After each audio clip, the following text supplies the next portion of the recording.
तो चलिए बात करते हैं आइसलैंड की, दुनिया के सबसे खुशहाल देशों में से एक। पर यहाँ कुछ ऐसा भी है जो बड़ा अजीब है। ये जगह हैरान करने वाले विरोधाभासों, मतलब कॉन्ट्रडिक्शंस से भरी हुई है। आज हम इसी देश के कुछ ऐसे ही अनोखे पहलुओं को समझने की कोशिश करेंगे जो इसे इतना इतना दिलचस्प बनाते हैं। तो शुरुआत एक बहुत ही चौंकाने वाले सवाल से करते हैं। एक ऐसी प्रथा जो हमें सोचने पर मजबूर कर देती है कि ये देश आखिर है कैसा, जो उम्मीदों से एकदम परे है। और हाँ, इसका जवाब वो तो हमें इस पूरी बातचीत के आखिर में मिलेगा। तो सबसे पहले बात करते हैं आइसलैंड के लोगों की। उनके स्वभाव में ही पता है एक विरोधाभास है। एक तरफ दिमाग, दूसरी तरफ लोक कथाएं, और इन दोनों के बीच एक बड़ा ही अनोखा बैलेंस बनाकर चलते हैं ये लोग। सोचिए जरा, हर 10 में से एक इंसान, आइसलैंड में ये सच है, वहां पर हर 10 में से एक व्यक्ति अपनी जिंदगी में कोई ना कोई किताब जरूर पब्लिश करवाता है। ये इस देश की पढ़ाई लिखाई और क्रिएटिविटी का क्या जबरदस्त सबूत है ना? और बस यहीं पर कहानी में एक दिलचस्प मोड़ आता है। इतनी पढ़ी लिखी आबादी है, लेकिन इसके बावजूद यहाँ के बहुत से लोग आज भी हल्डू फोल्क यानी छिपे हुए लोगों के होने में यकीन रखते हैं। माना जाता है कि ये एल्व्स जैसी जादुई शक्तियों वाली आत्माएं हैं, और अगर कोई उनके घरों को छेड़े तो वो उससे नुकसान भी पहुंचा सकती हैं। आइसलैंड का नाम सुनते ही दिमाग में उनकी शानदार फुटबॉल टीम आती है ना? लेकिन हैरानी की बात यह है कि वहां का नेशनल स्पोर्ट असल में हैंडबॉल है, और वो भी ऐसा वैसा नहीं। लोग इसे लेकर इतने जुनूनी हैं कि किसी बड़े मैच वाले दिन तो पूरे देश में छुट्टी तक हो सकती है। अच्छा, लोगों की बात तो हो गई। अब जरा आइसलैंड की जमीन की बात करते हैं। यहाँ के भूगोल में भी गजब के विरोधाभास हैं।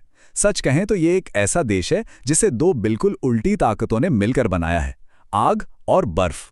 आइसलैंड को ज्वालामुखियों का देश भी कहते हैं, और ये कोई मजाक नहीं है। यहाँ करीब करीब 130 ज्वालामुखी हैं, और पता है, उनमें से कई तो ग्लेशियर के नीचे आज भी धधक रहे हैं। लेकिन इस आग उगलती धरती का एक दूसरा पहलू भी है। यहाँ एक भी जंगल नहीं है, एक भी नहीं। और इसी जमा देने वाली ठंड के बीच एक और मजेदार कॉन्ट्रडिक्शन छिपा है। यहाँ जगह जगह पर जमीन की गर्मी से गर्म हुए नेचुरल हॉट वाटर पूल्स हैं। सोचिए, बाहर कड़ाके की ठंड और अंदर गर्म पानी में डुबकी, ये वहां के लोगों का पसंदीदा काम है। एक और विरोधाभास देखिए, आइसलैंड बाहर से इतना जंगली और वीरान लगता है ना? लेकिन असल में ये एक बहुत ही ज्यादा शहरी देश है। यहाँ की लगभग 95% आबादी शहरों में रहती है, और इन शहरों में सबसे खास है देश की राजधानी रेक्सविक। अपने रंग बिरंगे घरों की वजह से ये किसी पेंटिंग जैसा लगता है। इसे इंद्रधनुषी शहर भी कहते हैं, और ये सिर्फ सुंदर नहीं है, ये आइसलैंड का दिल है। क्यों? क्योंकि देश की 60% से ज्यादा आबादी तो यहीं रहती है। तो जमीन और लोगों के बाद अब जरा आइसलैंड के समाज पर नजर डालते हैं। यहाँ के कानून से लेकर सुरक्षा तक हर जगह कुछ ना कुछ अनोखा और विरोधाभासी जरूर मिलेगा। ये बात शायद बहुत कम लोगों को पता होगी कि आइसलैंड में पूरे 74 साल तक बियर बैन थी। सोचिए, 74 साल!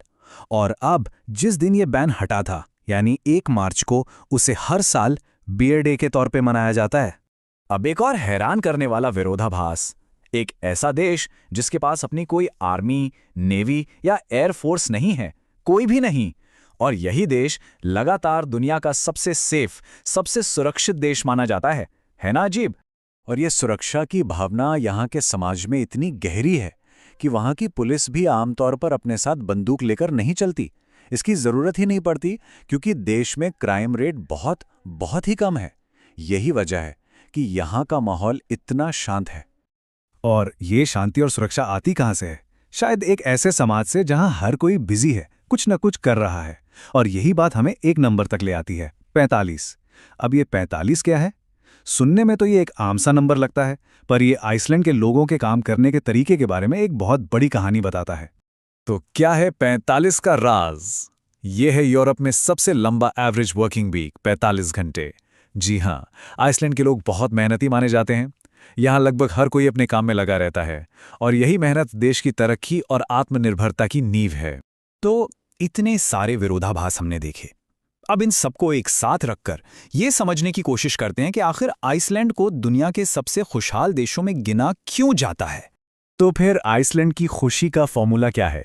शायद ये 3 चीजों का मिक्सचर है। पहली, एक छोटी और पढ़ी लिखी आबादी जहां सब एक दूसरे से जुड़े हुए हैं।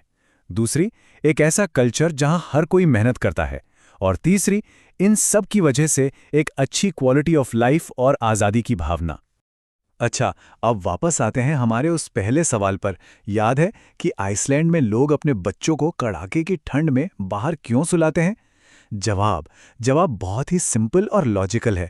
उनका मानना है कि बच्चे बाहर की ताज़ी हवा में ज़्यादा शांति से और ज़्यादा देर तक सोते हैं।